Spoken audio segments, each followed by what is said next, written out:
پاکستان کی عوام کی فوج ہونا چاہیے, کسی سیاسی جماعت کی فوج نہیں ہونا چاہیے. یہ اصل مسئلہ ہے. پہلے یہ فوج پی ٹی آئی کی فوج بنی ہوئی تھی, اب دوسری پارٹیوں کی فوج بنی ہوئی ہے. یہ کام نہیں ہونا چاہیے. ساری پارٹیوں کے لیے برابر والا معاملہ ہونا چاہیے. ہم تو اس پلیٹ فارم سے کوئی بندے بھرتی نہیں کریں گے, ہم کوئی پروٹیسٹ نہیں کریں گے, کوئی روڈ بلاک نہیں کریں گے, لیکن اپنی زبان کے ذریعے حق بات ضرور کرتے رہیں گے تاکہ اپنے بڑوں کو یہ چیز ریئلائز کرواتے رہیں کہ یار تم نے مرنا ہے, کسی کے ساتھ ظلم نہیں ہونا چاہیے. قرآن پاک میں اللہ تعالیٰ نے واضح فرمایا وَلَا يَجْرِمَنَّكُمْ شَنَآنُ قَوْمٍ عَلَىٰ أَلَّا تَعْدِلُوا اعْدِلُوا هُوَ أَقْرَبُ لِلتَّقْوَىٰ. دیکھنا کسی قوم کی دشمنی تمہیں اس بات پہ نہ ابھارے کہ تم انصاف کا راستہ چھوڑ دو. انصاف کرو, یہی تقوی کے قریب ہے, یہی تقوی کی روش ہے. تو انصاف کریں, وہ آپ کا رائٹ ہے. اور اگر آپ انصاف نہیں کر سکتے, طاقتور سے آپ درگزر کا معاملہ کرتے ہیں, تو کمزوروں کے ساتھ زیادہ درگزر کا معاملہ کریں, ورنہ مر کے اللہ کے حضور تو پیش ہونا ہے. صحیح بخاری اور صحیح مسلم دونوں کے اندر حدیث موجود ہے. اللہ کے محبوب صلی اللہ علیہ وآلہ وسلم نے فرمایا تم میں سے ہر شخص نگہبان ہے اور اس سے اس کی رعیت کے بارے میں پوچھا جائے گا. پھر نبی علیہ السلام نے ایک ایک چیز گنوائی کہ ایک حکمران اپنی رعایا کے اوپر نگہبان ہے, اس سے اس کے بارے میں پوچھا جائے گا.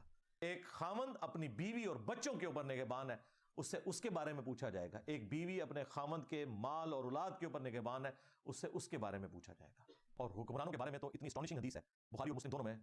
نبی صلی اللہ علیہ وآلہ وسلم نے فرمایا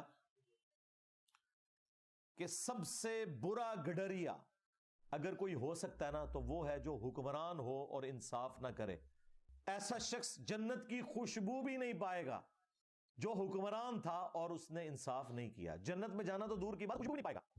اچھا یہاں پہ لوگوں کو شوق بڑا ہے شیروانی پہننے کا, ہاں جی, اسی طریقے سے وہ گونے پہننے کا جو ججوں نے پہنی ہوتی ہیں, اس طریقے سے یہ فوجیوں کے بیج لگوانے کا, لیکن پتہ نہیں کہ اس کے ساتھ ہمیشہ کی ناکامیاں یا کامیابیاں جڑی ہوئی ہیں. اگر انصاف کیا تو وہ بخاری مسلم حدیث ہے, 7 لوگوں کو اللہ کے عرش کا سایہ نصیب ہوگا قیامت کے دن, جس دن کوئی اور سایہ نہیں ہوگا. ان میں پہلا شخص وہ ہے جو عادل حکمران ہوگا, عدل کرنے والا. یہ جج جو ہے نا دنیا میں, یہ اللہ کی کرسی پہ بیٹھے ہیں, اگر انصاف کریں گے سب سے پہلے یہ لوگ جنت میں جانے والے ہیں. اور اگر یہ ناانصافی کریں گے تو ان کو اللہ کے عذاب سے بچانے والا کوئی نہیں ہے. یعنی جو بھی ڈومیننٹ پوسٹ ہے, خواہ وہ جج ہوں, جنرل ہوں, پرائم منسٹر ہوں, سب سے بڑھ کر تو پرائم منسٹر کیونکہ وہ عوامی نمائندہ ہے, وہ سب سے پہلے اکاؤنٹیبل ہے. اسی لیے تو دیکھیں سیدنا عمر نے خالد بن ولید کو آرمی چیف کے عہدے سے اتار دیا تھا, کیونکہ وہ بعض اوقات امیر المومنین کی انسٹرکشنز کا انتظار کیے بغیر اگلی ایکٹیویٹی پرفارم کرتے تھے. حضرت عمر نے کہا کہ نہیں, جو بھی تم ایکٹیویٹی پرفارم کرتے ہو الٹیمیٹلی میں اللہ کے حضور پکڑا جاؤں گا.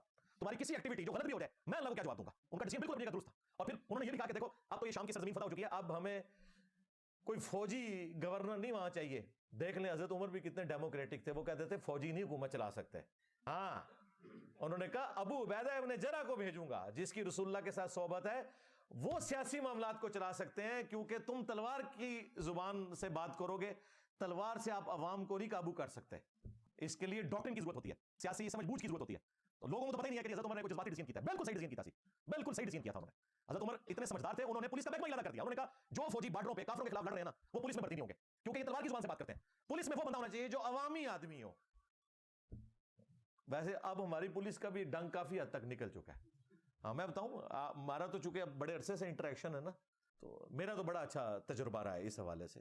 کافی حد تک اب پڑھے لکھے نوجوان بچے آ رہے ہیں, اور وہ ان ٹریننگ بھی بڑی اچھی ہو رہی ہے. پہلے بھی ہوتی تھی لیکن وہ اس ماحول میں آگے خراب ہو جاتے تھے, لیکن اب کافی بہتری آ رہی ہے. جب سے ڈاکٹر عثمان صاحب آئے ہیں, انہوں نے تو وہ سارے کا سارا ایک سلسلہ, ایک پڑھا لکھا بندہ آیا ہے, کافی بہتری وہ لے کے آئے, لیکن ابھی بھی بہت بہتری کی ضرورت ہے. لیکن یہ حضرت عمر کا ویژن دیکھیں کہ فوجی کوئی پولیس کی ڈیوٹی نہیں کرے گا, کیونکہ پولیس میں وہ بندہ ہونا چاہیے جو گفتگو کر کے اگلے بندے کو قائل کر سکے, یہ نہیں کہ بات بات پہ اسلحہ نکال لے. تو یہ ہمارے بڑوں کا ایک ویژن تھا. تو ہم ظاہر ہمارے لیے تو رول ماڈل خلفائے راشدین ہی ہے نا, جنہوں نے اتنی بڑی بڑی حکومتیں چلائی ہیں بڑی کامیابی کے ساتھ, اور دنیا سے اس حال میں گئے ہیں کہ انہوں نے اس سسٹم سے کوئی بینیفٹ حاصل نہیں کیا. اسی طریقے سے چٹائی میں زندگی گزری ہے اور دنیا سے چلے گئے, اور دنیا میں اپنا نام چھوڑ کے گئے رضی اللہ عنہم اجمعین وعلیہم السلام اجمعین. آمین. باقی خدا کے لیے ہر بندہ اپنا کام کرے. ہاں, آرمی چیف کا کام جو ہے وہ کرے, چیف جسٹس کا جو کام ہے وہ کام بس وہی کام کرے, اور پرائم منسٹر کو یہ دونوں اپنا اپنا کام کرنے دیں. پرائم منسٹر بیچارہ ہمیشہ پوری زندگی اس چیز کے ساتھ ہی اپنی زندگی گزارتا ہے کہ میں نے آرمی کو کس طریقے سے سیٹسفائی کرنا ہے, میں نے جوڈیشری کو کس طرح سیٹسفائی کرنا ہے, اور وہ اپنا کام کر نہیں سکتا. کوئی بھی ہو پرائم منسٹر, اب تو سب کو لگ چکے ہیں اللہ کے فضل سے. تو سارے اپنا اپنا کام کریں. جب تک ہم اپنا اپنا کام نہیں کریں گے ایمانداری کے ساتھ, اس وقت تک یہ ملک آگے نہیں جا سکتا. اور جب ہم اپنا کام نہیں کر رہے ہوتے تو یقیناً ٹائم تو آپ نے پاس کرنا ہے, پھر دوسروں کا کام کر رہے ہوتے ہیں, اور جب دوسروں کا کام کرتے ہیں تو اپنا کام بھی رہ جاتا ہے, اور دوسروں کا خراب بھی ہوتا ہے, وہ بنتا کوئی نہیں. جس کو میں کہتا ہوں لوٹ فرائی کرنا, یہ لوٹ فرائی کرنا چھوڑ دیں.